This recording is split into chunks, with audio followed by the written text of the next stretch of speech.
To add a user to the Google My Business page, you want to click the Add User link just there. And then if you click Add User here and you enter the email address. Now there are a number of roles that you can choose from, and this gives you a bit of a split down of what access capabilities they get.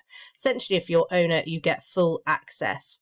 If you're a manager, you don't get to pick and choose who you give access to, but you have pretty full access to all the other functions. So that would be if you have someone who maybe is doing SEO on your site and linking that all together, you might want to give them access, or someone maybe in your business that you want to be able to pretty much update the full spectrum of what Google My Business has to offer, but without actually losing ownership of it.